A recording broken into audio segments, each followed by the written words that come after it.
Have you ever met someone painfully confident, but clearly wrong? Maybe it's a coworker who insists they know how to do something, but botches it.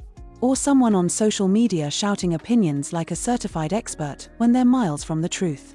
There's a name for this. It's called the Dunning-Kruger Effect. This psychological phenomenon explains why people with low ability or knowledge in a domain tend to overestimate their competence. But it's not just arrogance.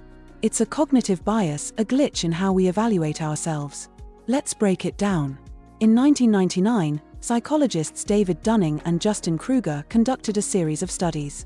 They found that participants who scored the lowest on tests of humor, grammar, and logic rated themselves far above average. In contrast, those who performed best underestimated their abilities. Here's the twist. The same skills needed to do a task well are often the same skills required to recognize you're doing it poorly. That's the core of the Dunning-Kruger effect. If you don't know much, you don't know what you don't know. And that ignorance creates unwarranted confidence. It's not just a quirky detail of human psychology, it's everywhere. In the workplace, underqualified employees may dominate meetings, while more capable peers stay quiet, second-guessing themselves. In politics, overconfidence often drowns out thoughtful analysis. Online, self-proclaimed experts on nutrition, economics, or psychology build massive followings despite having no formal education in those fields. And it gets worse. People under the Dunning-Kruger effect don't just think they're good. They're resistant to feedback. Because they overvalue their understanding, they often dismiss criticism as irrelevant or wrong. But here's the scary part. We've all been that person at some point. None of us are immune. The Dunning-Kruger effect doesn't mean dumb people are overconfident. It means everyone, when lacking knowledge in a subject, is vulnerable to false confidence. Think back to the first time you learned about investing, cooking, or even driving. Chances are, in the early stages, you felt more confident than you should have. That's because a little knowledge creates the illusion of mastery.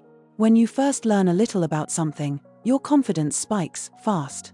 People believe they know it all. But as you learn more, confidence drops into the valley of despair where you realize how much you don't know. Eventually, with experience, confidence rises again, but this time, grounded in real competence. So how do you avoid falling into the trap? Start by embracing intellectual humility. The smartest people tend to say, "I could be wrong," not because they lack intelligence, but because they understand the complexity of the subject. Next, seek feedback, especially from people who know more than you. Real growth doesn't come from validation. It comes from correction. Also, stay curious. The more you learn, the more you'll discover what you don't know. And that's a good thing. Because recognizing your limits is a sign of wisdom, not weakness. Finally, remember, confidence is not always a reflection of competence. Don't be intimidated by loud opinions. And don't assume your quiet uncertainty means you're unqualified. Ironically, the Dunning-Kruger effect gives us a strange kind of hope. If we can recognize our blind spots and stay open to learning, we move from ignorance toward real understanding. So next time you feel overly confident after just learning something new, pause. Ask yourself, do I really understand this? Or am I just showing off? Knowing the difference might just be the smartest thing you ever do.